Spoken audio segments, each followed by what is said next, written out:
I'm already pretty bad at shmups. Alright.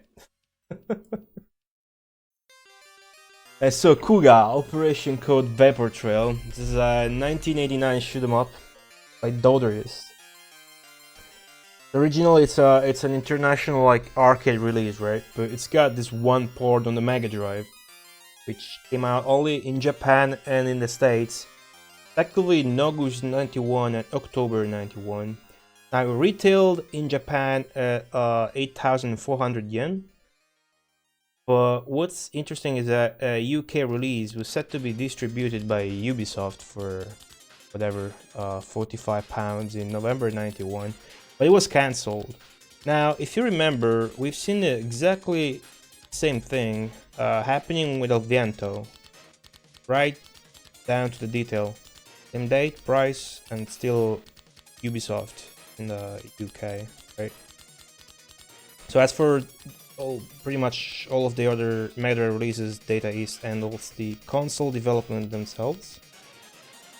And the publishing is handled by Telenet Japan for Japan and by Renovation or Renault in the US, pretty much like El Viento. Okay, so take a look here. That's the flyer. Whatever the fuck you pronounce that sick word. Night me bro. I can't read chat at the moment. Too strong. So this is the flyer for the arcade game. It's pretty cool. Now the game actually had 2 sequels, right?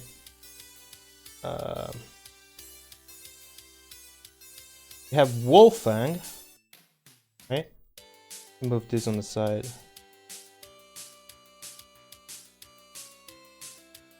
A Wolfang Kuga 2001, known as Roga Armor Force, outside of Japan, which was a 1991 game and got a PS1 port in 96 and a Saturn port in 97. If I remember correctly, Roga Armor Force, if I'm not mistaken, I remember, I know the soundtrack to this game. It's called like it's not all YM, not all FM sound with YM. There's some sort of, I don't know if it's Roland or there's some MIDI shit that I don't like. At the time it was cool, I suppose, but I don't like the soundtrack for that reason. Yeah, anyways. Then there's Skullfang. Skullfang Kuga Gaiden. A 1996 game, I think, so 5 years later. It's a very loose trilogy, right? One also got a Saturn port, I believe, in 97. Sky Shadow, everybody else, welcome. Yeah, Boulder Dash, oh shit. Alright, so there's a lot of version differences between the Mega Drive and arcade versions, but I would like to, aside from the expected graphical and sound differences, right? But I won't go into detail until after beating the game, right? I also downloaded off of YouTube a cool video, which is side-by-side comparison. Is it that bad? I know it has good music, Zuck. Vapor Trail, that is. Except it's just one song. All depends on how fast it gets old. Right.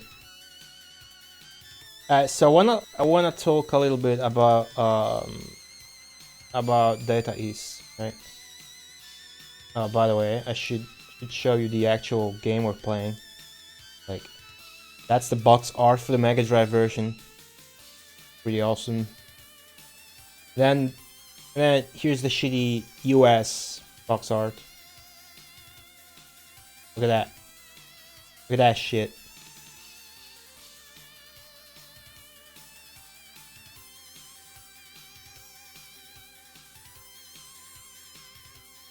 Isn't that the only tune, Zuck? I think it is. So good. Alright, so back to Data East lore. How do I stream again? Okay.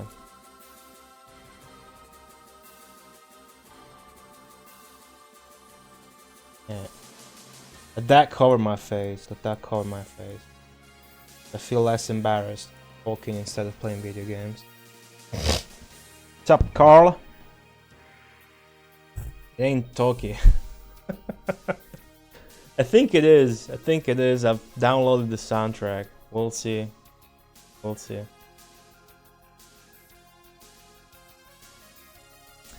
Alright, so Data East Corporation, also abbreviated as DECO, and for long it's like Abhishek Gaisha Data East Corporation. A video game company active from 1976 to 2003 when it filed for bankruptcy after a pretty long struggle due to the technical and financial difficulties it sustained during the 90s basically. Even felt like it was like time to drop out of the pinball business, even though it was the second biggest fish in the pinball market, but whatever. According to Wikipedia, which is never a good idea to trust that, it released around 150 video game titles. I don't even know if that includes the pinball tables anyways.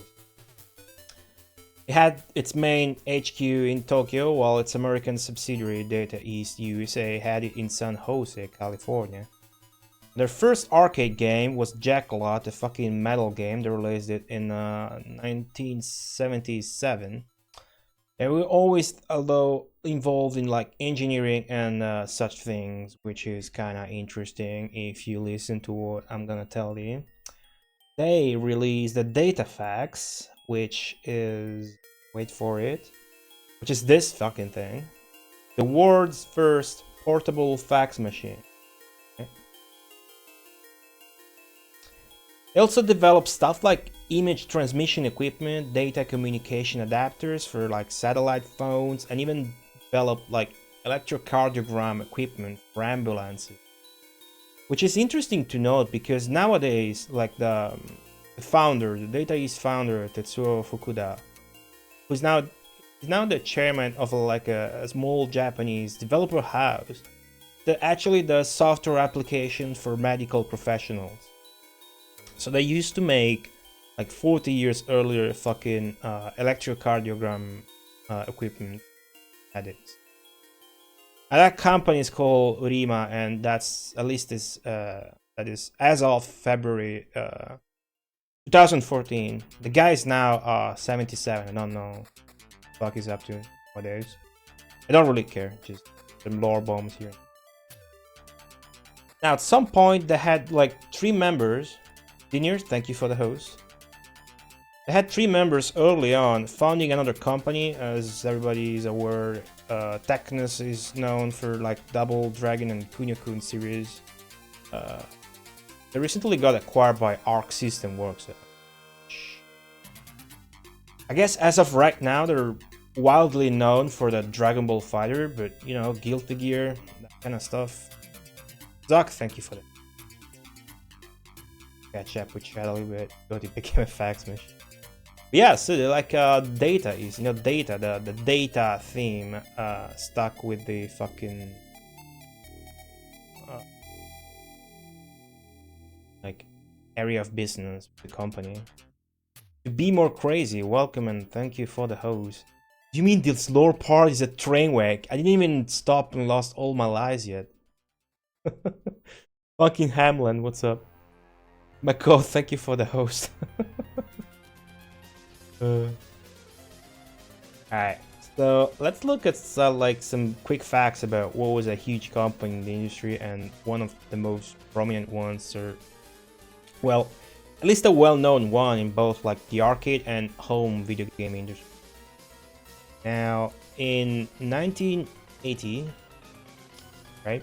Again, this is something I think is really cool to look at. Data East put out the Deco cassette system. Right? basically to answer arcade owners' difficulties in replacing arcade machines once they stop being popular. Because what this shit was, hold on a sec. Basically, it's web-out based cabinet where you would replace a cassette, but it proved to be unreliable as fuck after only like a couple months of running the machine because, I mean, it was fucking little tapes, so it was something having a really fragile nature, right? It's freaking cassette tape. I wanna take a better look here. This shit. Data East multi-conversion kit. Look at that.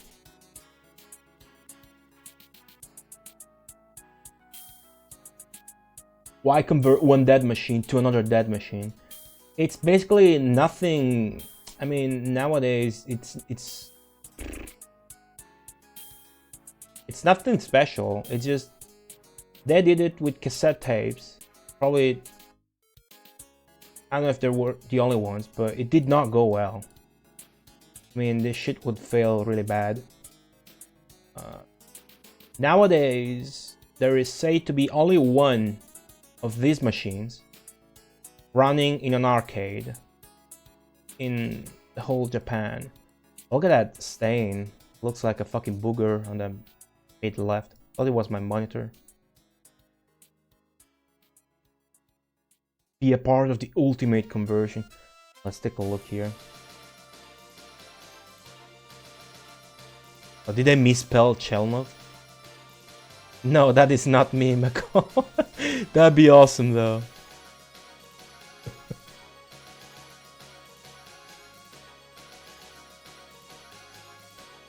I know, Zach. That would have to be seen. Is it Carniv? And is it Carniv in the USA? Or, I mean, most popular one maybe would have been a different one in Japan. Because this had more releases in Japan than it did in the States. The convertible video game system that lets you put dollars into new games, not new cabinets. Deco cassette system is now. Application proved for dependability and service. So that was one sentence, okay. So this is how it works, looks like. Simple and safe, but it's gonna crap out really soon. I'm gonna look at a video real soon here. It's gonna be of interest.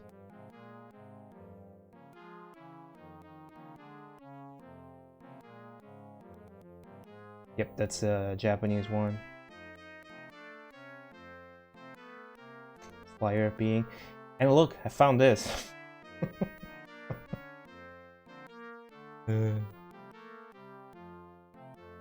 I had security dongles as a primitive, like, anti-piracy system.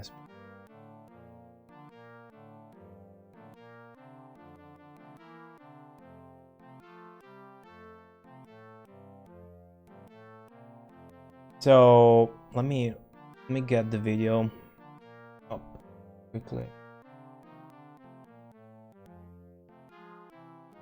Apparently this was much more popular in Japan, where like more games were released, but those games that were released for it were like mid-tier, and the ones that actually did prove to be popular had a release in their own cabinets. So it wasn't really, I mean, this was put out in 1980 and it was dropped by 1985.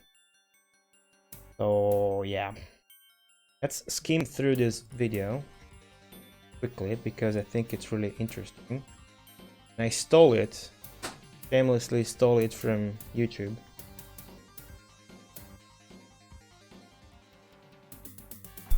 Hopefully porn will not play.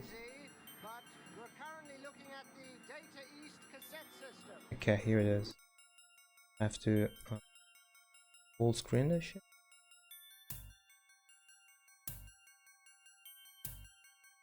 Just quickly to see what it's all about, because I found this to be particularly interesting. Yes, so to run the cassette game, you need this. So they're like in the only arcade in very Tokyo or small, Japan, whatever the fuck, and then, that you need supposedly, the protection dongle. as they say, is the only one that still has one of these running. How many working models are there? Sorry? How many working models of Deco cassette unit are there? Karnov is a parody of some warehouse manager the developer team despise. And there are 40, Nice. around I didn't know that. 45 games for this system. How many working units? Working unit, only a few actually, and this is the only one running in a game center in Japan. This is the only one running in a game center in Japan, he said. So you see just really tiny weeny cassette tapes. So, if the game is loaded off a cassette tape, how long does it take for it to load the data into memory? We're going to load a game now, so you can see by yourself. It's about, I think, between 1 and 2 minutes. Are there any games which have been lost forever because the tapes have It's corroded? fucking No, we manage at the society fucking to McCall preserve speaking to a all the Japanese systems, dude in Tokyo. existing for this system, but we are lacking a few ROMs to make run one game only. So one game is lost. Which game is that? The game is called Explorer, and it's same system as Treasure Island. So you need the tab. but In the also you need comments, graphic they ROM. say Explorer is actually now dumped. So it's a very rare game. No one has never seen it.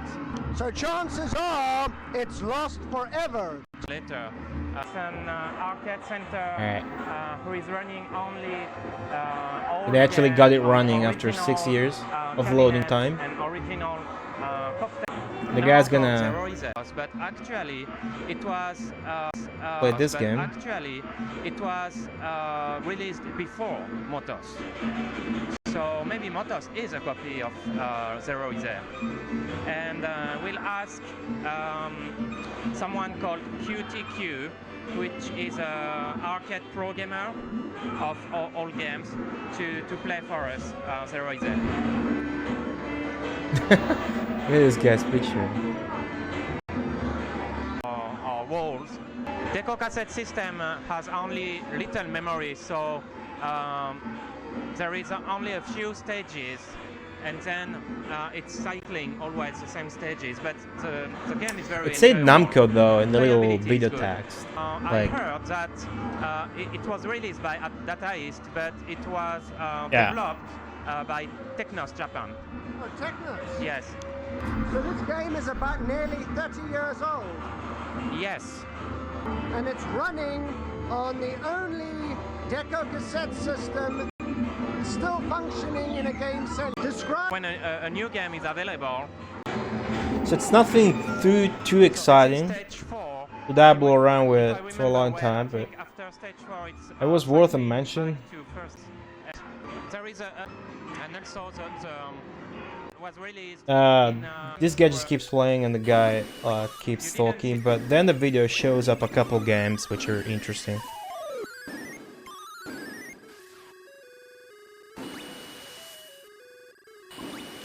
So here's Flash Boy, which is totally not Astro Boy.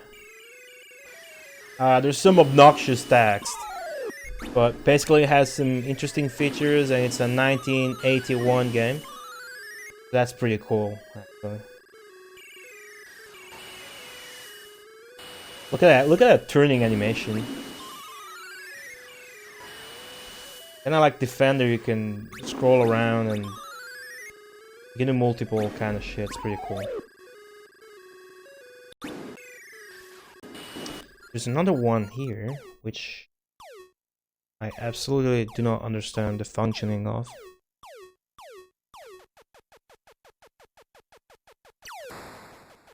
Okay, you shoot little dudes. More obnoxious text in the video, but whatever.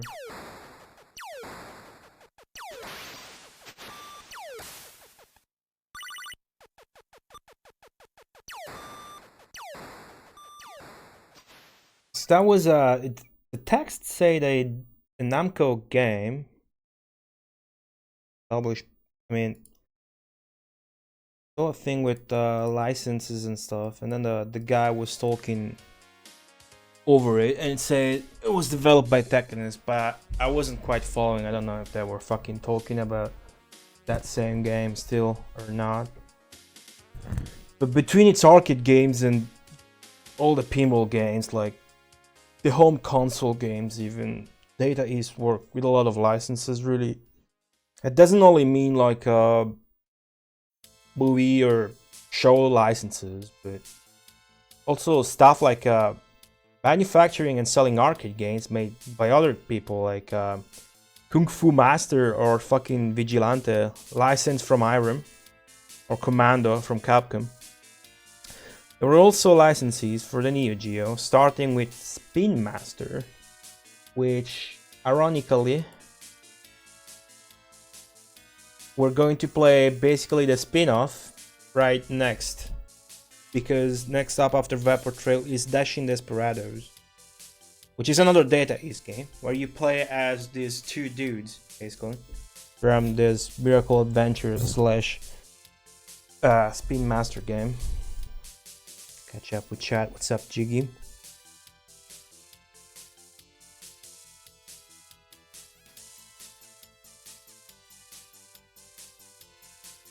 Is this one a port by Takara, or did Deco actually do the porting?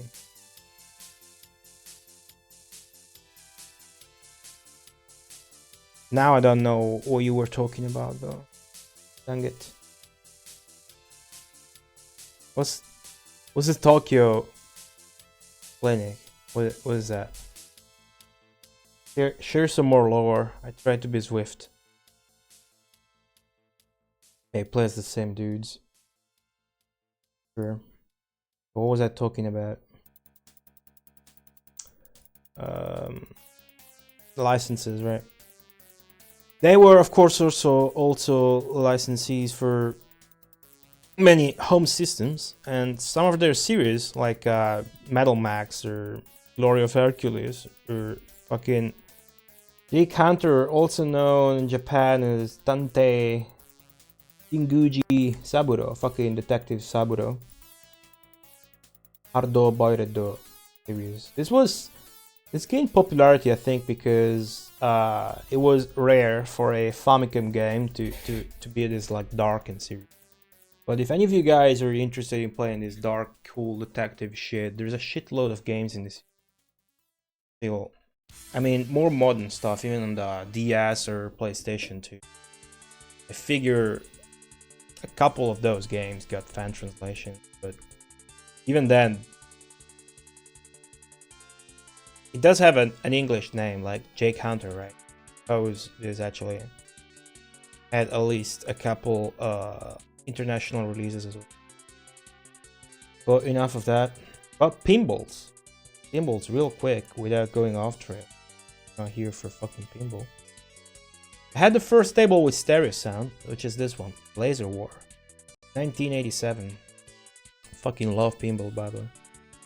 I also had the first table with a dot matrix display, which is kind of fucking impressive, which was Checkpoint in 1991. There would be a lot to say about Data East history with pinball machines, but that would take too long then. I did, however, license a lot of properties for the pinball machines, like Guns N' Roses, Star Wars, Back to the Future, Batman, Robocop, The Simpsons, Ninja Turtles. It's been mainly the work of this guy called Joe Kaminkov, if I understand correctly, which is, I don't understand why, but this Joe Kaminkov is credited in the sound for Vapor Trail. And I tried to look up why he is, because it doesn't seem to be involved in sound, but I couldn't find information about it. Yes, they created the pinball division in 1985 by purchasing the pinball division of Stern Electronics, its factory and asset, which they then sold to Sega in 1994. While being the second largest pinball manufacturer, the Data East still decided to drop out of that market. What's up, Kano?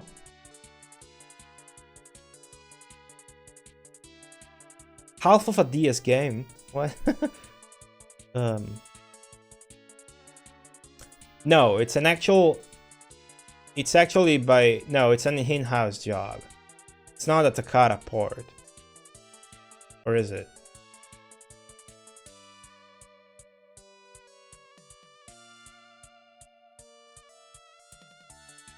Custom ASIC.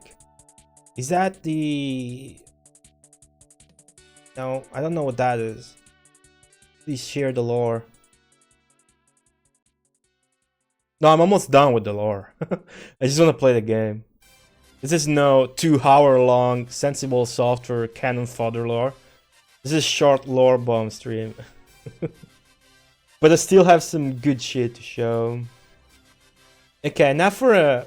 Actually, you know, we're talking about Joe Kamikov and pinball. This is Joe Kamikov. I don't know why it's credited in the sound, but he's the guy that would become the leader of Data East's pinball division, if I understand correctly. I didn't look too deeply into that pinball topic. But this guy, for something entirely different, would also make fucking Tattoo Assassins, right? Which is Data East, or Data East USA, basically. It's dirty Mortal Kombat clone, basically. I'm sure some of you at least know about Tattoo Assassin. See no reason not to play a video of Tattoo Assassin in action. I'm gonna play one.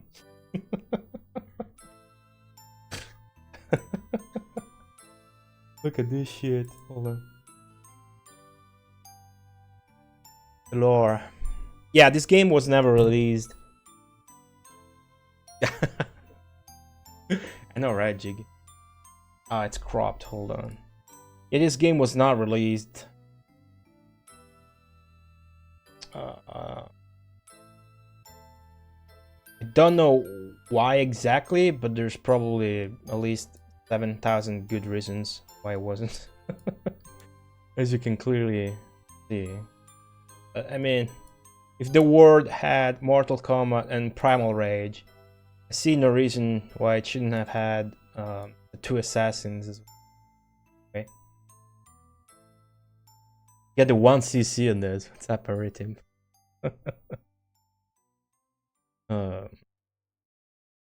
Echo ASIC.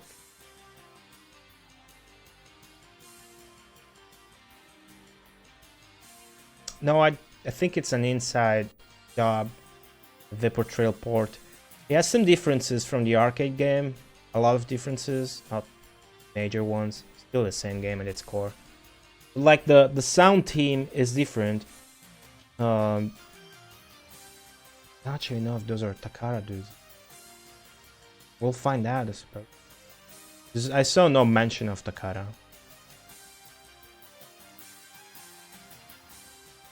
No mention. Well, I can't get over every single bit of Data East lore on the first Data East game. What am I gonna talk about in the next game, which is another Data East game, if so? Look at this dude.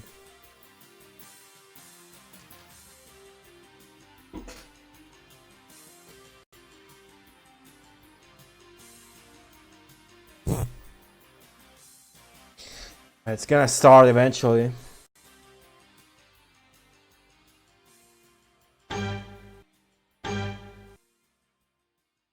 Look at those characters. There's gonna be audio. Oh, there is audio. Fuck.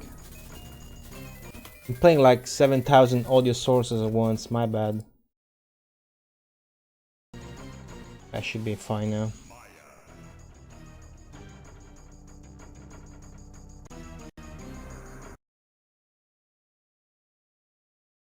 But yeah, even the little text is exactly out of Mortal Kombat. That's way too blatant.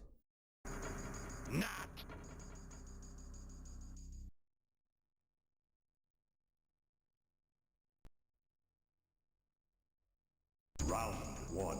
Fight.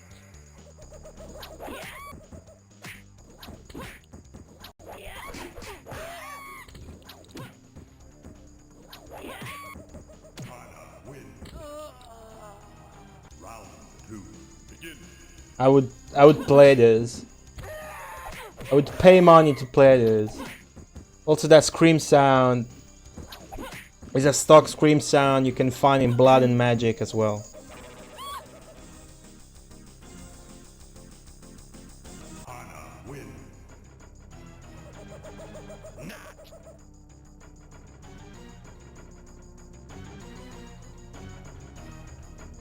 This is pretty good. Look at Truck Davis.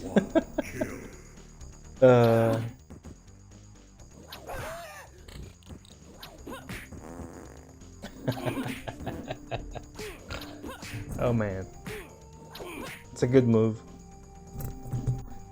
I should have grabbed a better video, like all fatalities, all nudalities. Yeah, fatalities.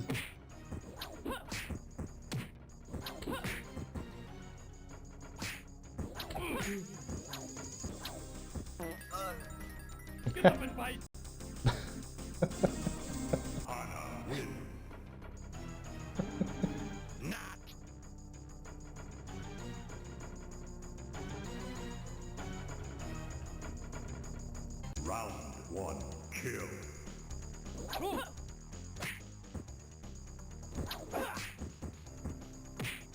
Dude, she's purple and she also has Melina's move, rolling attack.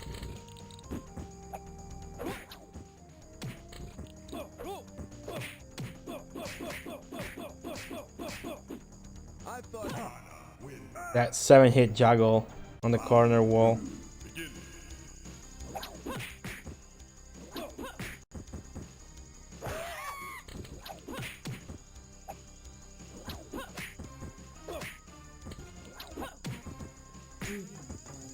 By the way, this is being played live.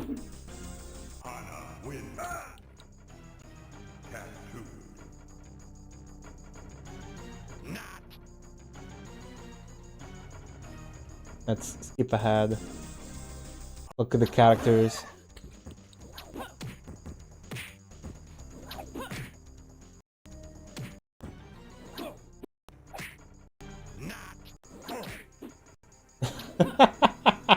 Look at Billy. Fucking Nightwolf. Let's go short hair. It doesn't make. Oh my god. That's fucking.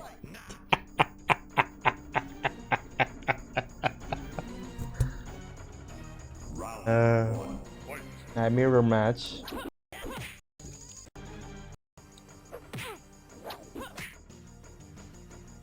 AC. Missing a DC with that thunder on its chest. Carla Keller. What? The fuck?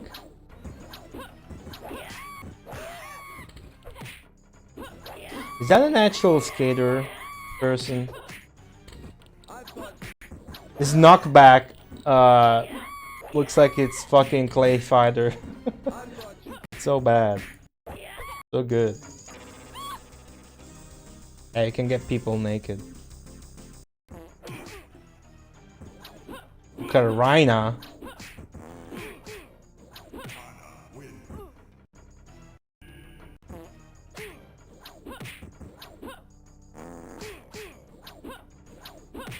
Does the fart even hurt?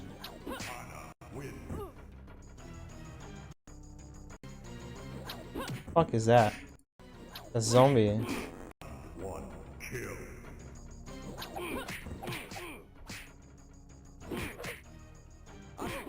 The last boss, which is bigger, it looks like Kano, but doesn't otherwise have any cool traits. Nice ending. 3-time convicted rapist found strangled by silk cord. Tarring of a life of violence. Anna uses her tattoo powers to... Yeah. It's killer time!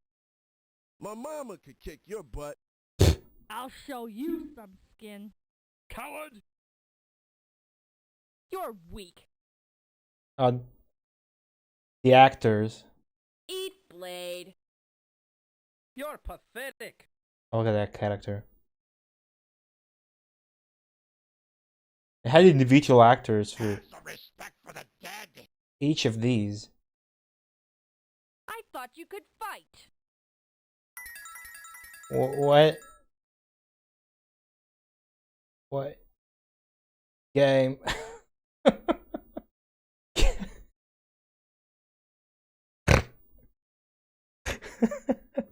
Game. Game, everyone.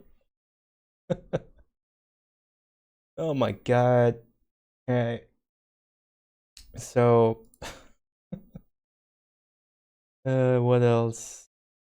What else? There's a cabinet. Is it legit?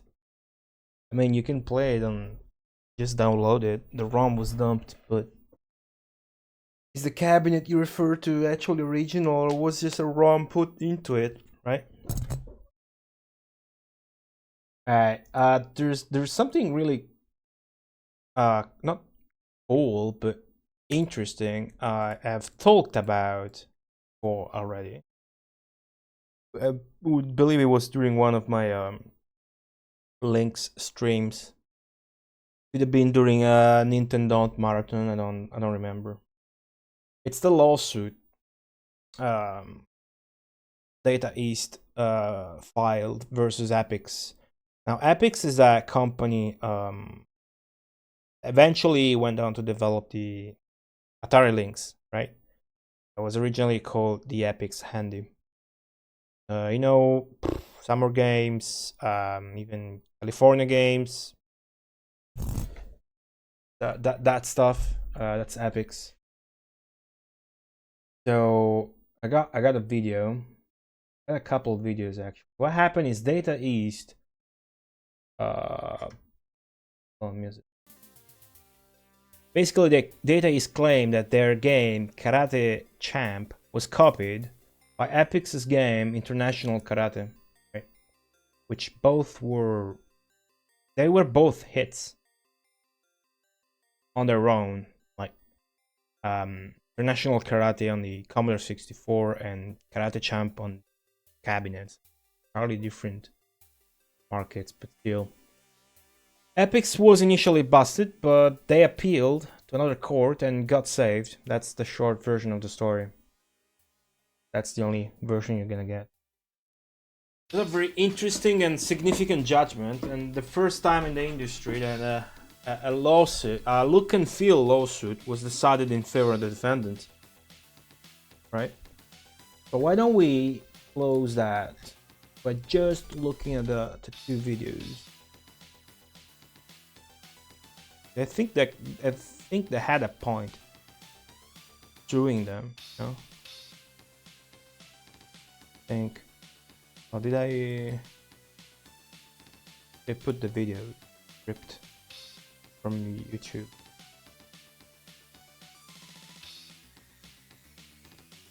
There we go.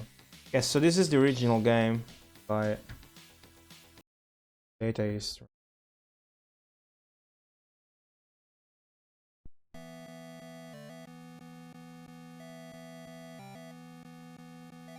How do I stream?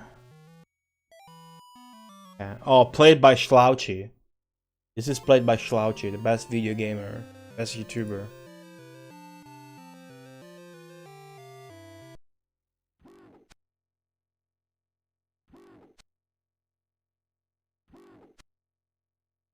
Oh, developed by Technis.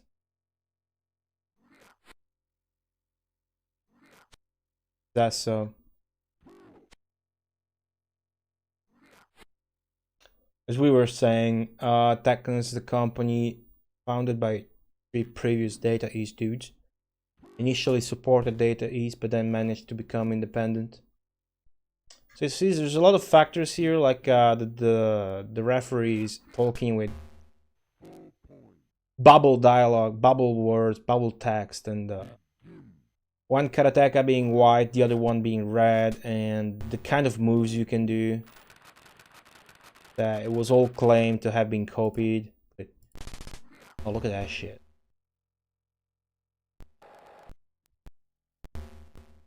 This one game. I'm gonna show you the Epic's one.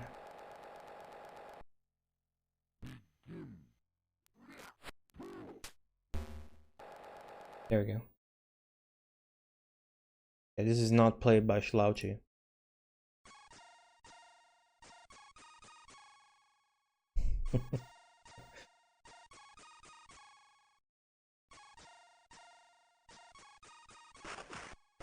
This is the one I had as a kid. I'm too little to remember it clearly, but I do remember it vaguely. My brother remembers it really clearly, of course. Also, this is a way better game. Check out the Hot Commodore 64 Epic's gems.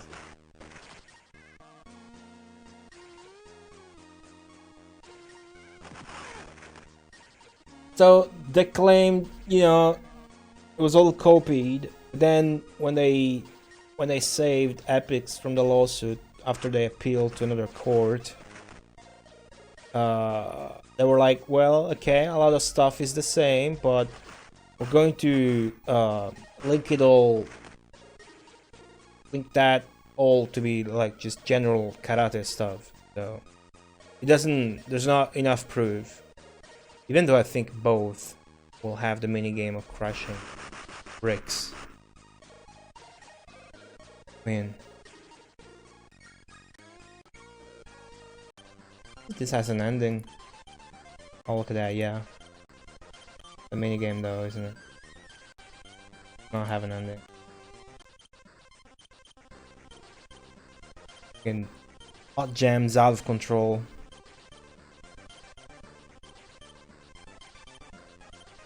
I think we can comfortably wrap this up, but only after having talked about the most important thing ever, which is the music, people.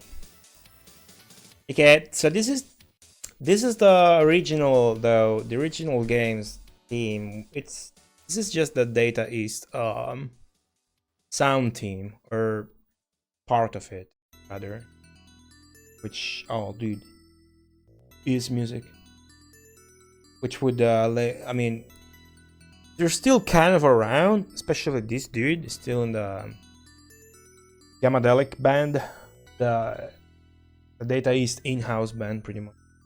So you got Hiroaki Yoshida is nicknamed I think Maro in the game credits. You got this dude, Tatsuya, yeah, Kyuchi, nicknamed Kyush, some shit.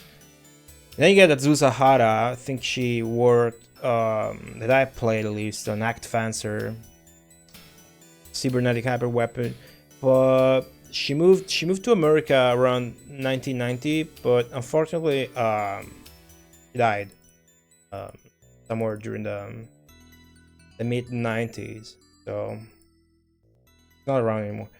Now the sound credits. Oh, Antoine, thank you for the host.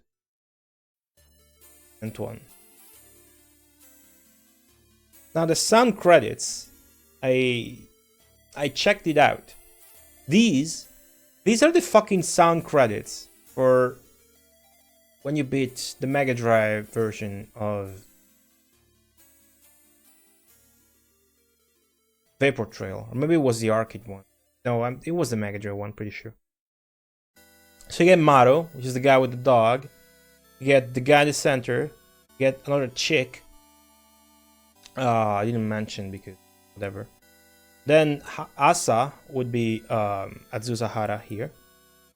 Usi, I have no fucking clue who that is. And then you get fucking Joe Kamenkov, which is that pinball American dude. I have no clue why that guy is there. I would like to know, but couldn't find any info on that. So that is the original team, right? And if you head over to Project 2612, which is your main resource for downloading Mega Drive soundtracks, their original RIP and format. You get those two main guys credited. Right? You get Tsuya Kyuchi and Hiroaki Yoshi. But the thing is, that's the original ones. The credits for the arcade version.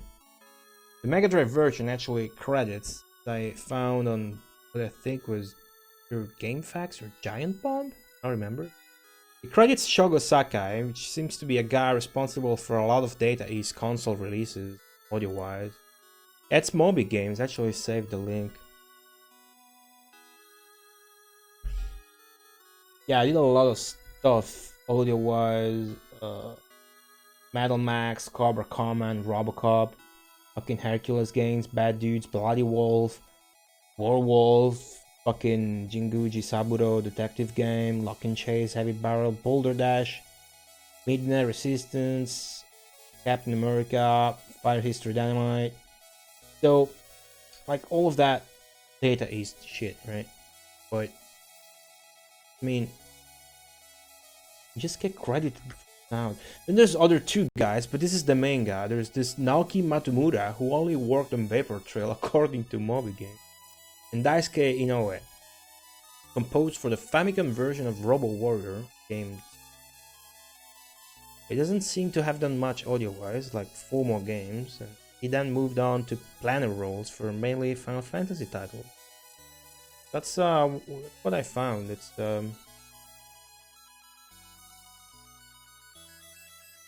yeah, it's funny that I mean, I'm gonna play this game now, and it's going to have just one fucking audio track, and in this little top right box, I've put 6 names. One song in a video game, there's 6 fucking names. How good is that?